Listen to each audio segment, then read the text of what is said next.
গ্রামের মোড়লদের দায়িত্ব কি? খুব ভয়ঙ্কর।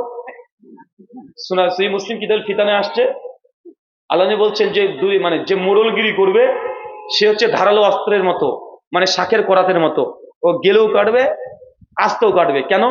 ও যদি সঠিক বিচার করে তাহলে দুনিয়ার মানুষ নারাজ হয়ে যাবে, আর যদি বেঠিক বিচার করে তাহলে আল্লাহ নারাজ হয়ে যাবে। তাই মোড়ল হওয়া খুব কঠিন। আল্লাহ বলছে, আবু জার, তুমি দুজনের নেতা হইও না। মানে 5 জন 10 জন গ্রাম তো দূর কি বাদ, তুমি দুজনের নেতা হো না। খুব কঠিন কাজ। কারণ এটা হচ্ছে বিনা ছুরিতে জবাই করার মতো।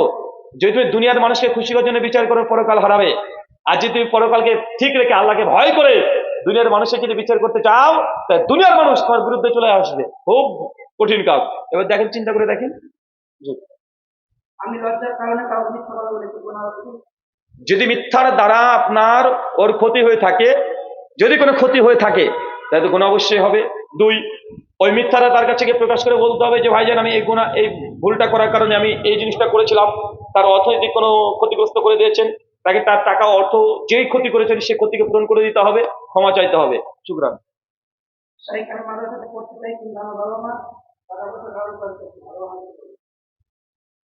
ছেলে পড়তে চায়, বাবা মা পড়াতে চায় না। কেন? টাকা নাই বাপ মার? নেই। তাহলে গ্রামবাসীর মানুষের দায়িত্ব, তার দায়িত্ব নিয়ে নেবেন। এরকম মানুষের দায়িত্ব নিয়ে নেবেন। আল্লাহ বলছে, মানুষ মারা গেলে সমস্ত আমল বন্ধ হয়ে যায়। 3টে আমল থাকে, তার মধ্যে একটা হচ্ছে ওই ব্যক্তির জন্য কেউ যদি দোয়া করে, তো এই ব্যক্তিকে যদি আপনি পড়ান, সে যদি বড় আলেম হয়, সে দোয়া করবেন আপনার জন্য, ডাইরেক্ট দোয়া কবুল হবে। এইসব ছেলেদেরকে পড়ানোর চেষ্টা করবেন গ্রামবাসী। অজু ছাড়া কি কোরআন পড়া যাবে? অজু ছাড়া কি কোরআন পড়া যাবে? পড়া উচিত। অজু অবস্থায় মুস্তাহাব, এটাই বেটার। তবে যদি অজু না থাকে কোরআন মাজিদ পড়তে পারবেন, কোনো সমস্যা নেই। তবে আমি বলবো অজুবিহীন অবস্থায় কোরআন মাজিদ পড়া থেকে দূরে থাকবেন। কারণ কোরআনের একটা সম্মান আছে, অন্য বইয়ের মতো কোরআন না। সম্ভব হলেই অজুটা করেই পড়বেন, কিন্তু কেউ যদি অজুবিহীন পড়ে না যায়, হারাম নয়। শুকরান। আমাদের ঈদগাহে জায়গা নাই, ওখানে মসজিদ আছে। ঈদগাহাতে কি নেই? ঈদগাহে জায়গা নাই, মসজিদ আছে। তো ঈদগাহ বলছেন কেন? জায়গা নাই তো? জায়গা, যার বিয়েই হয়নি তার বাচ্চা হবে নাকি? ও আচ্ছা, মানে ঈদগাহের পাশে একটু মসজিদ, মানে জায়গা আছে, মসজিদের পাশে একটু ঈদগাহ জায়গা আছে। ও আচ্ছা আচ্ছা। এখন নাইমার চেতে কানামা ভালো, নাই তো আর কি করবেন রে ভাই। এখন উজু করার জন্য এখান থেকে এতটা ধোয়া খরচ, এখন বলছে হুজুর আমার ডান হাতই নাই। হুজুর আপনি বলে গেলেন যে ডান হাত দিয়ে খাওয়া সুন্নাত, কিন্তু ওই লোকটা তো ডান হাতই নাই, এখন কি করবে? আরে ভাই, যার নাই তার কি করার আছে? নাইমার চেতে কানামা ভালো।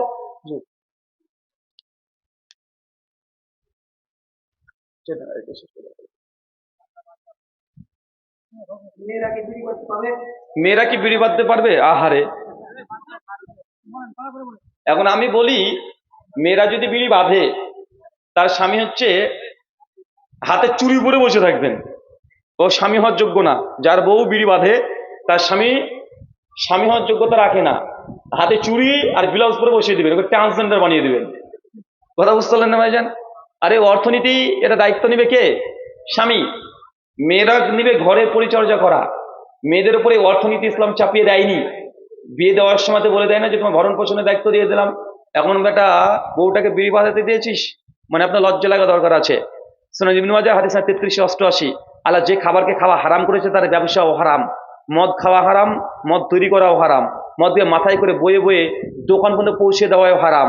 মদকে একটা লরিওয়ালা ড্রাইভিং করে নিয়ে যাবে, এই ড্রাইভারের এই অংশটুকু হারাম। একজন কুলি মদ গাড়ি থেকে নামাবে, এর নামে যে উপার্জন করবে এটাও হারাম। একজন ব্যক্তি ও মদ লাভ্যাংশ নেয় টেবিল মধ্যে সার্ভ করে, এটাও হারাম। কথা বুঝতে পারলেন? যে ক্যাশ কাউন্টারে বসে থাকবে মদের হিসাব রক্ষক, এটাও হারাম। তাহলে বলেন বিড়ির কি অবস্থা? কি অবস্থা? যে বিড়ি বাঁধে এটাও হারাম, ওর স্বামী পাতা নিয়ে এসে দেয়, এ ডবল চিটিং বাজ, এ আরো বড় হারামি কাজ করছে। আবার বিড়ি বাঁধার পরে ও আবার দোকানে দিতে যাচ্ছে। তার মানে চিন্তা করেছেন কতগুলো গুণা একসঙ্গে করছে, মানে কত গুণা, মানে চক্র বৃদ্ধি হারে তার গুনাহ চলে আসবে। আল্লাহ সুবহানাহু ওয়া তাআলা এইসব গুনাহ থেকে আমাদের বেঁচে থাকার তৌফিক দান করেন। পরে আমিন। আমাদের মধ্যে যারা অসুস্থ আছে, আল্লাহ সুবহানাহু ওয়া তাআলা তুমি শাফি, তুমি সুস্থতা দানকারী, আমাদের প্রত্যেককে তুমি শিফায়ে কুল্লিয়া দান করো। চলে পড়ি আমিন। আমাদের মধ্যে যারা মৃত্যুবরণ করেছে, আল্লাহ তা যদি শিরক না করে মৃত্যুবরণ করে, তুমি তাকে ক্ষমা করে জান্নাতুল ফেরদৌস দান করো। চলে পড়ি আল্লাহুম্মা আমিন। আমাদের মধ্যে যারা এখনো হালাল উপার্জন করতে পারেন, আল্লাহ সুবহানাহু ওয়া তাআলা তুমি তাদেরকে হালাল উপার্জন করার তৌফিক দান করো। চলে পড়ি আমিন। বিড়ি বাঁধার টাকা দিয়ে মসজিদ তৈরি হয়। এখন এই মসজিদে নামাজ পড়তে পারবেন কি পারবেন না, নাকি নাকি প্রশ্ন? ভাই শেষ করেন। বিড়ি বাঁধার মসজিদে টাকা, মানে বিড়ি বাঁধার টাকা দিয়ে মসজিদ নির্মাণ হয়েছে, হুজুর এখন কি দেব? শোনেন, একের পাপের বোঝা আরেকজনের উপরে বর্ত হবে না। ছেলে যদি গুনাহ করে বাপ অপরাধী নয়, বাপ যদি হারাম ইনকাম করে বউ ছেলেকে খাওয়ায় এই জন্য বউ ছেলে অপরাধী হবে না। কথা বুঝতে পারছেন? ইসলামী নীতিমালা হচ্ছে এটা। দুই, আপনি যদি বিড়ির টাকা যদি অজান্তে যদি মসজিদে দিয়ে দেন, মসজিদ নাপাক হবে না। তবে যে ব্যক্তি দান করছে সে দানের নেকি সে পাবে না। কথা বুঝতে পারলেন ভাইজান? কেননা কাবা শরীফের যে অংশ দেখছেন, কাবা মসজিদের হারামে যে কাবা, এই কাবার একটা সময়তে সংস্কার করেছিল আবু জাহেল, আবুল আহাব, উদবা, সাইবা। তারা মুসলিম ছিল না কাফের ছিল? কাফের ছিল। এইটাকে দলিল বানিয়ে ইমাম শেখ সালেহ আল উসাইমিন বলেছে, যদি কোনো মসজিদের মধ্যে মসজিদে যদি কোনো অমুসলিমে যদি টাকা দিয়ে দেয়, কোনো অমুসলিমে যদি টাকা দিয়ে দেয়, অমুসলিম টাকা নেওয়া কি জায়েজ হবে? সাধারণত জায়েজ নয়। যদি অমুসলিম টাকা দিয়েও দেয় তাও ওই মসজিদ নাপাক হবে না, ওই মসজিদে নামাজ পড়া যাবে না এমনটা নয়, যাবে, কিন্তু যে দিবে তার দানের নেকিটা পাবে না। আপনি যে হারাম পর্যন্ত মসজিদে দিয়ে দেন, মাদ্রাসায় দিয়ে দেন, আপনি নেকি পাবেন না। ওদের উপকার হয়ে গেল মাঝখান দিয়ে, আল্লাহ আপনাকে যা স্রষ্টাকে দেখার দাবি করে এটা অযৌক্তিক। কেন? দুটো কারণ বলবো, একটা যৌক্তিক, একটা শাস্ত্রীয় কারণ। শ্বেতাসূত্র উপনিষদ অধ্যায় নম্বর 6 শ্লোক নম্বর 9, যিনি ভগবান পরমেশ্বর হবেন তার ডেফিনেশন দিয়েছেন, সংজ্ঞা দিয়েছেন। কি বলছেন? নাচশ্চে কাশ্চিৎ পাতিরাস্তি লোক নাচেসিতা শিকারানাম কারণাপাদিপ নাচশ্চে কাশ্চিৎ জনিতানে জিদিপা। বাংলা অনুবাদ, তিনি হচ্ছেন সেই ঈশ্বর, তিনি ঈশ্বর। নাচশ্চে কাশ্চিৎ পাতিরাস্তি লোক, যিনি এই দুনিয়াতে যার কোনো পতি কোনো স্বামী নেই, নচলিঙ্গামা, তার কোনো লিঙ্গ নেই। তার মানে কি বুঝলাম? যিনি ঈশ্বর হবেন তিনি না নারী হবেন না পুরুষ হবেন, নচলিঙ্গামা, তাকে লিঙ্গ দিয়ে নির্ধারণ করা যায় না, তার কোনো স্বামী থাকবে না। এখন বলেন তো, দেবী দুর্গার যে পুজো করা হচ্ছে, দেবী দুর্গা নারী না পুরুষ? নারী না পুরুষ? একজন নারী, নারী মূর্তি দেখা যায় না, তার 10খানা হাত আছে, দেখা যায় না। এবং দুর্গা পুজো যখন করে সেই সময় দেবী দুর্গার দর্শন মন্ত্র পাঠ করে পণ্ডিতরা। মন্দিরে দেখবেন চতুর্পাশে দেখবেন এই মন্ত্র পাঠ করা হয়। কি মন্ত্র? ইয়া দেবী সর্বভূতেষু মাতৃরূপেষু সংস্থিতাঃ নমস্তাস্যৈ নমস্তাস্যৈ নমস্তাস্যৈ নমো নমঃ। ইয়া দেবী সর্বভূতেষু লক্ষ্মী রূপেষু সংস্থিতাঃ নমস্তাস্যৈ নমস্তাস্যৈ নমস্তাস্যৈ নমো নমঃ। এটা পড়তে শোনা যায় কি যায় না? পাশ থেকে বললেই হয়, কোথায় বা কীর্তন শুরু হলো রে, চল আমরা যাই। বলছে ইয়া দেবী। আচ্ছা, দেবী স্ত্রীলিঙ্গ না পুংলিঙ্গ? পুংলিঙ্গ, স্ত্রীলিঙ্গ। দেবী দুর্গা নারী না পুরুষ? নারী। তা আমরা দেখতে পাচ্ছি দেবী দুর্গা তিনি একজন নারী মূর্তি, একজন নারী। ইয়া দেবী, দেবী এটাও নারী, মানে স্ত্রীলিঙ্গ। মাতৃরূপে, মা রূপে, এটাও একটা কি নারী লিঙ্গ নির্ধারণ করা যাচ্ছে। শাস্ত্র কি বলেছিল? যিনি ঈশ্বর হবেন নচলিঙ্গামা, তার কোনো লিঙ্গ থাকবে না। এখন বলেন দাদা, আপনি কোনটা মানবেন? শাস্ত্র বলছে যিনি ঈশ্বর হবেন তার কোনো লিঙ্গ থাকবে না, অজ দেবী দুর্গা একজন নারী। এখন কাকে মানবো? শাস্ত্রকে মানবো না তোমার বিশ্বাসকে মানবো? যদি তোমার উপনিষদকে মানি, দেবী দুর্গা তাহলে ভগবান না। আর দেবী দুর্গাকে যদি ভগবান মানি, তোমার ধর্মগ্রন্থ ভুল আছে। এখন বলো, ভুল ধর্মগ্রন্থ মানবে কে? যেদিকে যাবে সেদিকে বিপদ, বিপদ কি বিপদ নয়, কথা বলেন। তারপরে বলছে নচা, তার কোনো পতি থাকবে না, যিনি ঈশ্বর হবেন তার কোনো স্বামী থাকবে না। বলেন তো, দেবী দুর্গার স্বামী ছিল কি ছিল না? নাম কি? মহেশ্বর, নীলকণ্ঠ, রুদ্রা, বম্ভলে, শম্ভু। নাম কি? শিব। শিব তার কে? স্বামী না? একবার পার্বতী রূপে, একবার দুর্গা রূপে, দুইবার বিবাহ হয়েছিল। একবার নয়, দুইবার। জটাধারী শিবের সঙ্গে নীলকণ্ঠ, তার সঙ্গে বিয়ে হয়েছে। শাস্ত্র বলছেন যিনি ঈশ্বর হবেন নচ লিঙ্গামা, তার তো লিঙ্গ থাকবে না। নাচেশ্চে কাশ্চিৎ পাতিরাস্তি লোক, যিনি ঈশ্বর তার কোনো স্বামী হয় না। এখন দেবী দুর্গাকে কিভাবে বিশ্বাস করবো যে তিনি সত্যি ঈশ্বর? কথা বলেন, বিশ্বাস করা যাবে? কেন উপনিষদ অধ্যায় 1 শ্লোক নম্বর 5 এবং 6 দুটো মন্ত্র ঈশ্বর দর্শন প্রসঙ্গে বলছে। কি বলছেন? এন না মানুষে না মানুতে এউ না মাহুর মাতন तदेव ब्रह्ममात्मं विद्धि नेदं यदि तमुपासते येन चक्षत पश्यति येन चक्षत शिपास्यति तदेव ब्रह्ममात्मं विद्धि नेदं यदि तमुपासते। ভাবলেই হয় যে কি আবার এতক্ষণ হুজুর ছিল এখন আবার ঠাকুর হয়ে গেল। ভাই মন্দিরে দেখতে যদি দিয়ে দেয় চ্যালেঞ্জ থাকবে মোদির চাইতে ভালো সংস্কৃত পড়ে দেবো, যোগী আদিত্যনাথের চাইতেও ভালো মন্ত্র এবং তার চাইতে বেশি মন্ত্র মুখস্থ বলে দিতে পারবো। আর আমাদের এই যে পাগলা কিছু পশ্চিমবাংলায় কিছু জংলা বের হয়েছে না, হিন্দুত্ব হিন্দুত্ব করে চিৎকার মারছে, ওকে যদি বলে গায়ত্রী মন্ত্র পাঠ কর, ও পায়জামাকে হলুদ কি মানে ভেজানো তো দূরের কথা হলুদ করে ফেলবে, মানে পিছনের রাস্তা উন্মুক্ত হয়ে যাবে। ওকে যদি বলা হয় যে তুই গায়ত্রী মন্ত্র পাঠ করতো, ওকে যদি বলে শিবের তাণ্ডব মন্ত্রটা একটু পাঠ করতো, জাটাটাবি গালত জাল, ও জিন্দগিতে কি যে বললো ও নিজে বুঝতে পারবে না।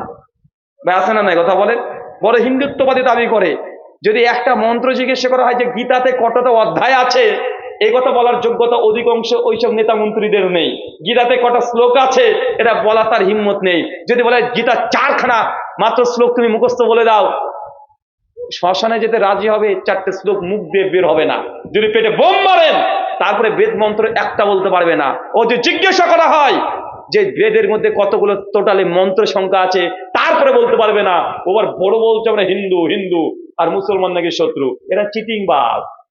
অনেকে আছে ধর্ম ব্যবসায়ী, এরা হচ্ছে রাজনীতি ব্যবসায়ী। কি ব্যবসায়ী কথা বলেন? রাজনীতি ব্যবসায়ী, মানে ধর্মকে নিয়ে তারা রাজনীতি করছে। বলছে ধার্মিকরা তোমরা রাজনীতি কথা বলবে না। আবার আমি কিছুদিন আগে প্রোগ্রাম করতে গিয়েছি, কিছু প্রশাসন এসে আমাকে বলছে যে দেখুন ভাইজান, এখন তো পশ্চিমবাংলায় খুব গরম, আর আপনিও মুর্শিদাবাদের মানুষ, আর মুর্শিদাবাদে নাকি এটা ওটা ঘটে গেছে। আমি বলেছিলাম ঘোড়ার ডিম ঘটেছে, একটাও প্রমাণ নেই। বলছে মুর্শিদাবাদে নাকি আগুন জ্বলছে দাউ দাউ করে, প্রতিদিন আমরা ধুলিয়ানের যাচ্ছি আসছি গাড়ি নিয়ে, আমাদের কোনো সমস্যা হচ্ছে না। ধুলিয়ান শামশেরগঞ্জ নাকি হিন্দুদেরকে মেরে বের করে তাড়িয়ে দিয়েছে। 3 দিন আগে রিপোর্ট বের হয়েছে যেই মাল টোটাল পুলিশরা 150 জনকে গ্রেপ্তার করেছে তার সিংহভাগ তারা সব বিহার আর ঝাড়খণ্ড থেকে এসেছে। তাদের বয়ান যখন রেকর্ড করছে বাংলাকে বলতে পারে না, হিন্দিতে কথা বলছে। বলেন মালগুলো কোথাকার এবার? হ্যাঁ, শামশেরগঞ্জে কেউ বাংলা কথা বলে, হিন্দি কথা বলে নাকি? কোথায়? ওইদিকে পাশে ঝাড়খণ্ড বর্ডার আছে, ওই দিক দিয়ে মাল ট্রান্সফার করেছে। আর মুর্শিদাবাদে মুসলিমদের নাম দেওয়ার জন্য আছে না নাই কথা বলেন? তাই বাংলার হিন্দু মুসলিম এরা আলহামদুলিল্লাহ সবকিছু বুঝে। বাংলার হিন্দু মুসলমানকে ভাগ করা সম্ভব নয়। বাংলাতে মোরা এক বিন্দু দুটি কুসু হিন্দু মুসলমান। এই সঙ্গীত বাংলার মানুষের হৃদয়ে অন্তরে অন্তরে আছে।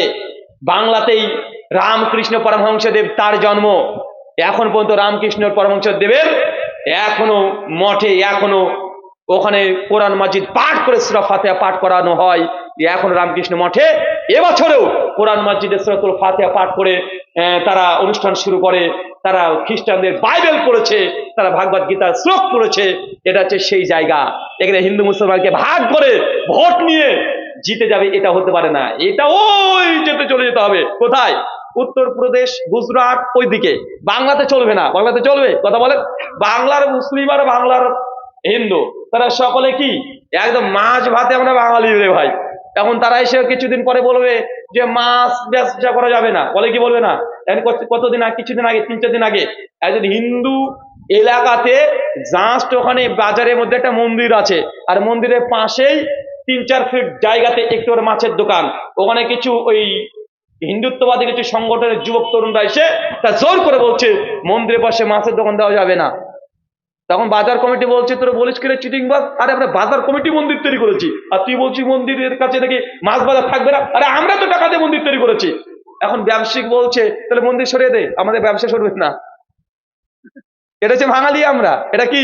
আমরা বাঙালি, ওই দিককার মানুষ। আমরা পশ্চিমবাংলার মানুষ। হিন্দু মুসলিম মানে এক থালে বসে এখনো ভাত খায়। খায় কি খায় না কথা বলে?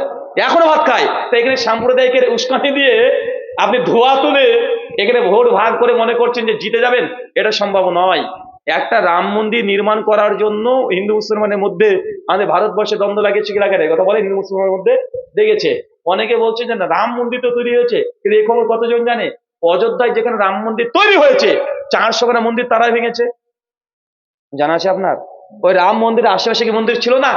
এখন আপনি গুগল সার্চ করে নিউজ আছে, Hindustan Times, Times of India, 400খানা ছোট ছোট মন্দির বাজার বুলডোজার দিয়ে ভেঙে একটা রাম মন্দির তৈরি করেছে। মানে একটা মন্দির তৈরি করতে গিয়ে 400 ভগবানের মন্দিরকে তারা ভেঙে দিয়েছে। কেন? এটা রাজনৈতিক ফায়দা ছিল। তা রাম মন্দির, এটাতে ভোট দিবে, ওই মন্দিরগুলোতে ভোট দেবে না। ভোট দেবে, কথা বলেন। এগুলো যদি কথা বলতে চাই অনেক দূর চলে যাবে, তখন বলে হুজুর এসে সাম্প্রতিক কথা বলছে। বা আমি সাম্প্রতিক কথা বলি না, আমি কমন কথাগুলো বলি। কেন উপনিষদ বলছে এন্না মানসনা মানুতে এহো নামা উর্মাতাং তাদেব ব্রহ্ম মাত্মাম বিদ্যি নেদাং এদিদাম উপাস্তে এ না চাক্ষত পাশ্যতি এ না চাক্ষত শিপাস্যতি তাদেব ব্রহ্মাম মাত্মাম বিদ্যি নেদাং এদিদাম উপাসতে। যে ব্যক্তি বলে মহান সত্তা ঈশ্বরকে আমি এই চোখ দ্বারা দর্শন করেছি, সে প্রকৃতপক্ষে সত্য ঈশ্বরকে দর্শন করেনি। তার যিনি ঈশ্বর হবেন তাকে চোখ দ্বারা দর্শন করা সম্ভব নয়। ভাই শ্লোক কি বলছে? ঈশ্বরকে দেখা যায় কি যায় না? ঈশ্বরকে দেখা যায় না। যে বলবে ঈশ্বরকে দেখেছি, ঈশ্বরের সাকার রূপ দিবে, কেন পরিষদ অধ্যায় 1 শ্লোক না 5-6 বলছে সে প্রকৃতপক্ষে ঈশ্বর না। এর উদাহরণ শ্রীমদ ভাগবত গীতা 11 অধ্যায়, যেটা বিশ্বরূপ দর্শন অধ্যায়। শ্রীকৃষ্ণকে অর্জুন বারবার বলেছিল যে প্রভু আমি তোমাকে দেখতে চাই। গীতা 11 অধ্যায় 8 নম্বর শ্লোক শ্রীকৃষ্ণ জবাব দিয়েছে। 38 নম্বর শ্লোকে 11 অধ্যায়ের কৃষ্ণ বলেছে অর্জুন তোমাকে দেখতে পাবে না। বারবার অর্জুন বলছে প্রভু আমি তোমার দর্শন পেতে চাই, তোমার বিশ্বরূপ দর্শন করতে চাই। শ্রীকৃষ্ণ 11 অধ্যায় 53 নম্বর শ্লোকে বলছে অর্জুন তুমি আমাকে দর্শন পাবে না। যখন বারবার অর্জুন বলছে না আমি তোমার দর্শন চাই, অর্জুনকে তখন শ্রীকৃষ্ণ বলছে তবে দেখো তুমি এই দৈব চোখ দিয়ে, এই দুনিয়ার চোখ দিয়ে তুমি আমাকে দর্শন পাবে না। এর জন্য নিত্য চোখ লাগবে, দৈব চোখ লাগবে। তবে সঙ্গে সঙ্গে শ্রীকৃষ্ণ অর্জুনকে দৈব চোখ, নিত্য চোখ দিয়ে দিয়েছে। আর সঙ্গে সঙ্গে শ্রীকৃষ্ণ যখন তার বিশ্বরূপ দর্শন করিয়েছে, অর্জুনের মতো ব্যক্তি অজ্ঞান হয়ে নিচে পড়ে গেছে।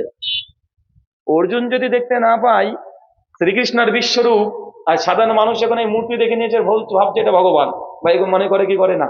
বললে অনেক কিছু বলা যায়। কোরআনের একটা আয়াত এই গীতার মতোই আছে, সূরা আরাফ 7:43। মুসা নবী আল্লাহকে বলছে আল্লাহ আমি তোমাকে দেখবো। আল্লাহ বলছে মুসা তুমি তো আমাকে দেখতে পাবে না বাবা, তুমি তোমাকে দেখতে পাবে না। মুসা নবী বলছে না আল্লাহ আমি দেখতে চাই তোমাকে। আল্লাহ বলছে মুসা তুমি দেখতে পাবে না।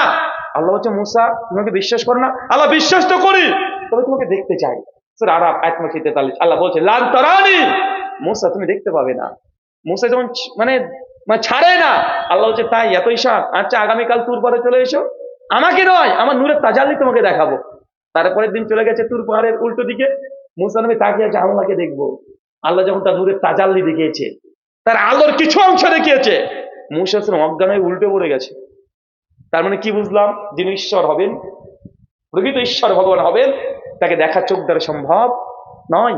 তাই যারা বলছে লক্ষ্মী, দুর্গা, কালী, সরস্বতী, ভগবতী এরা ভগবান না, এরা তো দেবতা। এরা কি কথা বলে?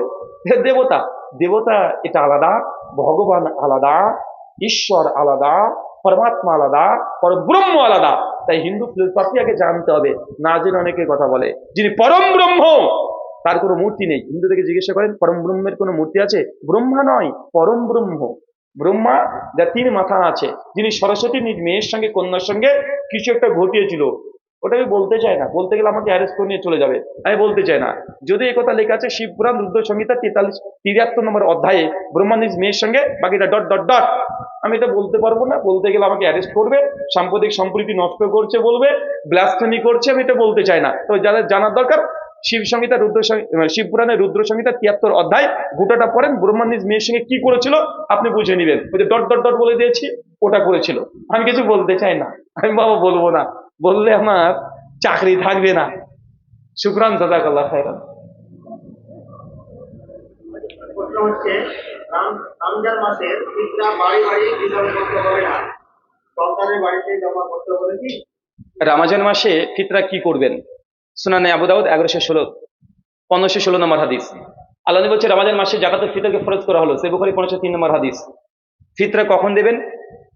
ঈদের চাঁদ যখন উঠে যাবে, যেটাকে শাওয়ালের চাঁদ বলা হয়, আপনার ভাষায় নতুন চাঁদ উঠে যায়। যখন চাঁদ উঠে গেছে, চাঁদ দেখে নিয়েছেন, আপনার পরে ফিতরা ফরজ হয়ে গেছে। কতক্ষণ পর্যন্ত আদায় করতে পারবেন? ঈদের নামাজের তাকবীরের আগের পর্যন্ত, মানে নামাজের তাকবীর দেওয়ার আগে মুহূর্ত পর্যন্ত ফিতরাকে কমপ্লিট করে নিতে হবে। হুজুর আমাদের এলাকাতে বা মাদ্রাসাতে গোটা গ্রামের মানুষ একসঙ্গে ফিতরা জমা দেয়, এখন কোন সময় ফিতরাটা দিতে শুরু করব? তাহলে 28শে রমজানের পর থেকে শুরু করে দিতে পারবেন। 28শে রমজান থেকে এগুলো সব কি করবে? এক জায়গাতে বাইতুল মাল হিসেবে জমা করবে। দিবেন কতক্ষণ? এটাই উত্তম যে নামাজে শুরু করার আগেই এই বাইতুল মালের যত ফিতরা আছে সবগুলোকে বন্টন করে দেবে গরিব মিসকিনের মধ্যে। কথা বুঝতে পারছেন? মাদ্রাসায় হক কি হক নাই এটা আলাদা মাসালা।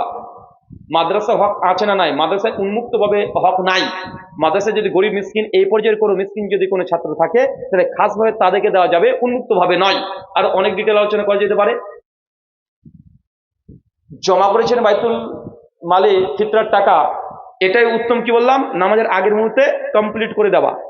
হ্যাঁ, তবে অনেক বেশি হয়ে গেছে মাল, আপনি আরো কিছুদিন রাখতে পারেন, ঈদের পর পর্যন্ত রাখতে পারেন। তবে মনে রাখবেন, যখন বাইতুল মাল করছেন এটা ইসলামী রাষ্ট্র, তার দায়িত্বের অধীনেই কাজগুলো করে। যদি ইসলামী রাষ্ট্র নেই তাই এটা আমাদের গ্রামের মুরলগুলো করছে, তাই আপনারা চেষ্টা করবেন আগে দিয়ে দেওয়া। শুকরান।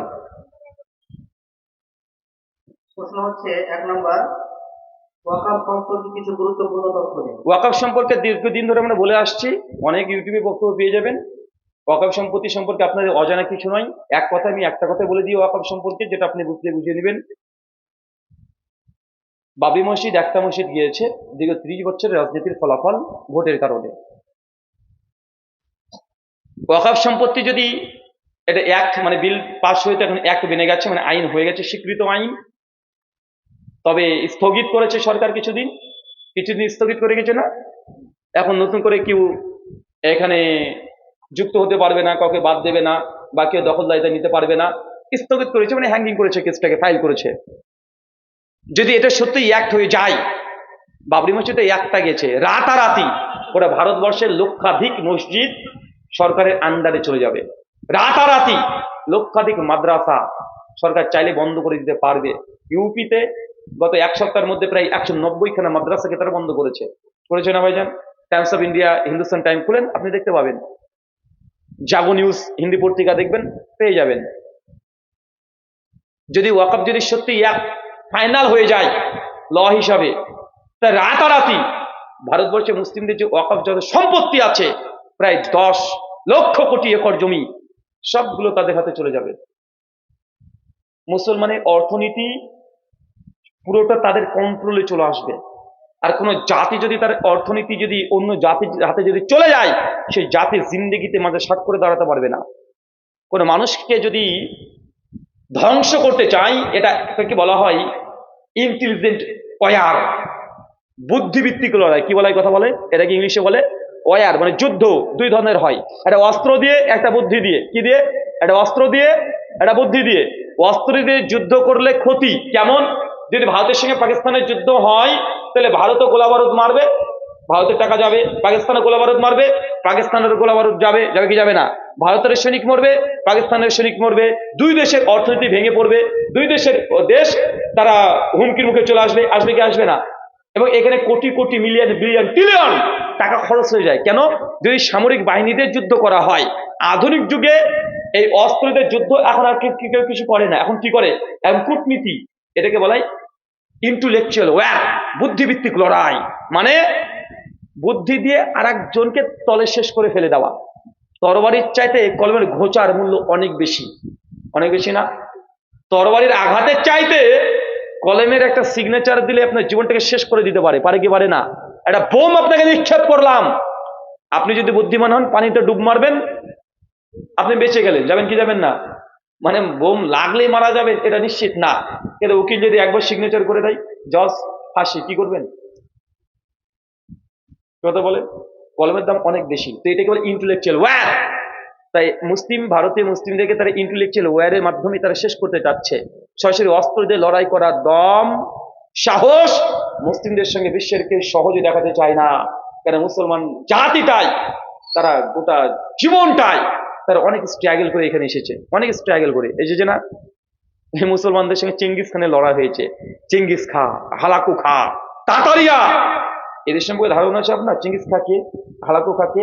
একবার ইউটিউবে যান, বাংলাতে লিখবেন চেঙ্গিস খা, শুধু এতটুকু লিখেন, চেঙ্গিস খা মানে রাতারাতি 5 লাখ 7 লাখ 10 লাখ মানুষকে বাগদাদে মুসলিমদেরকে হত্যা করে পাহাড়ের মতো উঁচু করে দাঁড়িয়ে থাকতো তারা। এরা হচ্ছে চেঙ্গিস খা। বাগদাদের লাইব্রেরিকে দাও দাও করে জ্বলে দিয়েছে। ইতিহাস আপনি জানেন না এগুলো। এখন তো ইউটিউবের যুগ হয়ে গেছে, আপনি শুধু বাংলাতে লিখবেন চেঙ্গিস খা। কি বললাম বলেন তো? চেঙ্গিস খার ইতিহাস এতটুকু লিখেন, দেখবেন অনেকগুলো ভিডিও পেয়ে দেখে নিবেন। মুসলিমরা চেঙ্গিস খার সঙ্গে লড়াই করেছে। হালাকু খা, বারাকা খা, গোটা বিশ্বের 60% রাজত্ব তারা দখল করে নিয়েছিল। এত বড় ক্ষমতাশীল। কাঁচা মাংস খেত তারা, এই জাতি এত নোংরা জাতি, কাঁচা মাংস খেত। মানে শুয়োরের মাংস তারা গেছে ডাল ভাত, মানে কাঁচা মাংস খেত। বিবাহ শাদী ওদের মধ্যে ছিল না, মানে ওদের যে ধর্ম, বিবাহ শাদী তারা করতো না। আপন ভাই বোন সব, মা, মানে কোনো ব্যাপার ছিল না, সবার কাছে তারা যেত আসতো, মানে ধর্মীয় বাধা ছিল না, মানে এত হিংস্র জাতি। সালাউদ্দিন আইয়ুবী রাহিমাহুল্লাহ তার জীবনী পড়বেন, তিনি বলছেন একজন তাতারিয়া নারীকে আমি দেখেছিলাম, যে একজন তাতারিয়া নারী 100 জন পুরুষ মানুষকে বলছে তোরা এখানে দাঁড়িয়ে থাক। এক তাতার নারীর ভয়ে 100 জন পুরুষ মানুষ দাঁড়িয়ে আছে, বসছে না ভয়ে। মানে তাদের এত পাওয়ার, এত ক্ষমতা। তো মুসলমান এই জাতির সঙ্গে লড়াই করে এসেছে, আজকে তাতারের শেষ ধ্বংস করে দিয়েছে মুসলমানরা। চেঙ্গিসকে হালাক ওখান ওর আর নেই। এখন যে তুর্কি দেখছেন, তুর্কি দেখছেন না ভাইজান? তুর্কি দেখছেন না? এই তুর্কিরা হচ্ছে তাতারিয়া বংশধর তারা। কিন্তু আলহামদুলিল্লাহ আল্লাহ সুবহানাহু ওয়া তাআলা এই চেঙ্গিস খানের বংশধরকেই পরবর্তী সময় হেদায়েত দিয়েছিলেন, যে মুসলিম করে নিয়েছেন পুরো জাতি, ওরা পরবর্তী সময় মুসলিম হয়ে গেছে। অপেক্ষা করেন মোদির কোন বংশ, ও তো বিয়ে করেনি, এটা একটা সমস্যা রে ভাই। হ্যাঁ, পয়েন্ট টু বি নোটেড। ঘোষবাবু বিয়ে করেছে। এখন ওর যদি বংশধর পরবর্তী সময়তে আল্লাহ হেদায়েত করে, তাহলে কিছু হতে পারে। তবে একটা প্রবাদ বাক্য আছে, আমি বলছি না, অনেকে বলে 60 বছর না হলে নাকি তাদের বুদ্ধি হয় না। 60 বছরে বিয়ে হয় মানে বুদ্ধি হয়েছে। ধন্যবাদ সকল।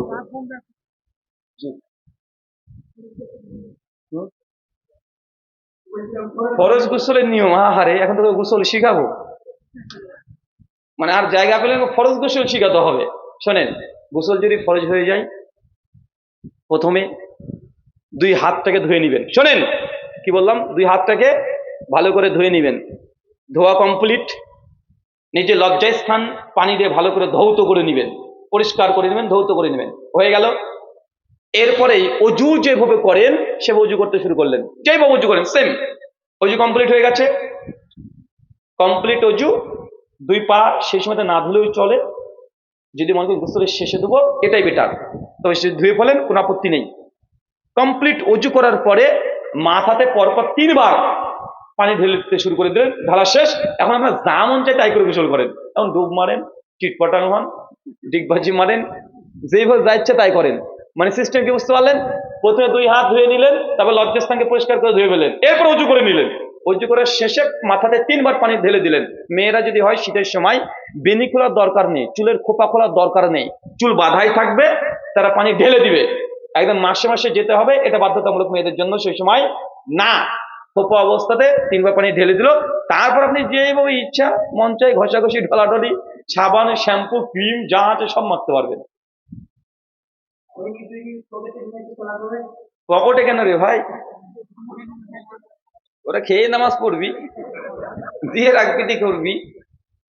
আল্লাহ নবী বলছেন সুনান ইবনে মাজাহ হাদিস 3388, কুল্লু মুসকির খামরুন কুল্লু খামরুন হারামুন। যেসব জিনিস খেলে তার নেশা হয় তার সবগুলো হারাম। এখন বলেন বিড়ি সিগারেট জর্দাতে নেশা হয় কি হয় না? চাচা যদি নেশা হয় তাহলে এটা হারাম। আর হারাম জিনিস সঙ্গে নিয়ে নামাজ পড়বেন, কেমন দেখায় ভাই? যদি আপনাকে বলে শরীরের একটা গোছ রেখে নামাজ পড়তে হয়, কি করবেন? হ্যাঁ, যদি বলে মদের বোতলটা তোর পকেটে রাখতে হবে না, ব্যাগে রাখ, ব্যাগে আপনাকে রেখে দেবো, যে আপনি নামাজ পড়বেন, পড়বেন? কথা বলেন, পড়বেন? নামাজ হবে না তা না, নামাজ যে বাতিল হয়ে যাবে বিড়ি সিগারেট জর্দা যদি পকেটে থাকে এমন না। এমন অনেক ভদ্রলোককে দেখেছি নামাজ পড়তে গিয়েছে, ও রুকু দিয়ে সিজদা দিতে গেছে, আর বুক পকেটে বিড়ি ছিল, টুক করে পড়ে গেছে। এখন আছে না, কথা বলে? ও আবার কি করবে, পাশের জন্য তুলেছে, মানে আর একজন হচ্ছে পাশে, ওরটা আবার দেখছে যে আমারটা পড়ে যাবে না, তো ও টুক করে পকেট থেকে বের করে লুঙ্গিতে ঘুরছে। মানে কত ভদ্র মানুষ দেখেছেন? ফেরেশতারা গেলে কে সাইজ করে ছেড়ে দিবে, একদম মানে মানে ধুমধাম একে নাঙ্গা করে হাতুড়ি পিটুনির জন্য রেডি থাকেন। ভাই নামাজ বাতিল হবে না, তবে নামাজ এটা ত্রুটি। কি বললাম? নামাজের ত্রুটি। যদি 1000 নাম্বার থাকে, এইসব ত্রুটি গুনাহের কারণে নামাজের দেখাতে নাম্বার কমে মাত্র 100 পেয়েছেন, নেন খেলা। এবার নামাজের নাম্বার কমতে থাকবে। শুকরান। সৌদি আরব থেকে আমাদেরকে কি বলা হয়, আবার তুলে নেয় সৌদি আরব থেকে পানি খাওয়ার জন্য টিউবওয়েল দেয়, দেওয়ার তুলে নেয়। কে তুলে রে ভাই? কেন উনি তুলে নেয় কেন? সহিহ মুসলিম 102 নম্বর হাদিস, লা গশ লা গশানা ফালাইসা মিন্না। আমার উম্মতের মধ্যে যে প্রতারণা করবে উম্মতের সঙ্গে ফালাইসা মিন্না, সে আমাদের অন্তর্ভুক্ত না, আমার উম্মতের অন্তর্ভুক্ত না। যদি এগুলোর মাধ্যমে যদি কোনো প্রতারণা হয়, সে ব্যক্তির নবীর উম্মত না। এবং চিন্তা করেন, ও যে নবীর উম্মত নাই হয়, ওকে কিয়ামতের মাঠে শাফাত কে করবে? ও বেটা জাহান্নামের জন্য প্রস্তুতি নাও অথবা তওবা করো। শুকরান। আচ্ছা, এখন লম্বার উত্তর দেবো না, আব্দুর রাজ্জাক বিন ইউসুফের মতো হ্যাঁ আর না উত্তর দিয়ে দেবো, জি হ্যাঁ, জি না। ঠিক আছে, অনেক প্রশ্ন আছে। নামাজ শেষে হাত তুলে দোয়া করতে হবে। যাবে না, দোয়া করতে হবে বসে বসে, হাত তুলে করা প্রমাণিত নয়। একাধিক আলোচনা আমার ইউটিউব আছে, দেখে নেন। আমাদের শেষ নবী হযরত মুহাম্মদ সাল্লাল্লাহু আলাইহি ওয়াসাল্লাম। আমাদের নবী জানাজা কে পড়েছে? নির্দিষ্ট কোনো ইমামে জানাজার নামাজ পড়ায়নি। সুনান কুবরা আলী নাসাইতে একটা অধ্যায় আছে কিতাবুল জানাইজের মধ্যে। প্রথমে আহলে বায়েত মানে আল্লাহ নবীর পরিবারের কিছু মানুষ পড়িয়েছে, তারপরে খলিফাদের মধ্যে, তারপরে মুহাজির সাহাবীরা, তারপরে আনসার সাহাবীরা, তারপরে বদরি সাহাবীরা, এইভাবে একাধিকবার জানাজা পড়িয়েছে। শুকরান। বিয়েতে হলুদ মাখা কত করতে হবে? জায়েজ নয়, হলুদ মাখা এর ইসলামের কোনো প্রথা নয়, কোনো সহিহ হাদিস দ্বারা প্রমাণিতও নয়। জাস্ট কিছু বর্ণনা এসেছে, অধিকাংশ লোক হচ্ছে এটা হলুদ মাখার প্রমাণ নয়। জয় বিন আব্দুল্লাহ যে কথা আসছে, জি। পিছন দিকে চুল ছাড়া সুন্নাত। পিছন দিকে চুল ছাড়া সুন্নাত না, গোটা মাথার চুল সমপরিমাণ ভাবে রাখা সুন্নাত। এটাকে সুন্নাত কেউ বলে না, এটা আদাতান সুন্নাত। আল্লাহ নবী 3 অবস্থায় চুল রাখতেন। একটা, গোটা মাথার চুল সেম, মানে সামনে যতটা পেছনে ততটা, এত দূর আসবে, কথা বুঝতে পারছেন? আর একটা চুল কাটার নিয়ম একদম খুট করা, মানে টাকলা করা না, তা বলা টাকলু করা না, কিন্তু বুঝতে পারলেন মনে হয়, যোগীর মতো টাকলু নয়, মানে অন্তত জিরো করে হলো রাখবেন, মানে টাকলা করা। আল্লাহ নবী এটাকে নিকৃষ্ট কাজ বলেছে, শুধু হজ উমরা ব্যতীত। আর 3 নাম্বার মিডিল চুল। তবে চুল রাখার কোনো সুন্নতি তরিকা নির্দিষ্ট নেই, যে কোনো ভাবে রাখতে পারেন। তবে হ্যাঁ, চুল রাখার কিছু হারাম পদ্ধতি আছে, যেমন টাকলা করা।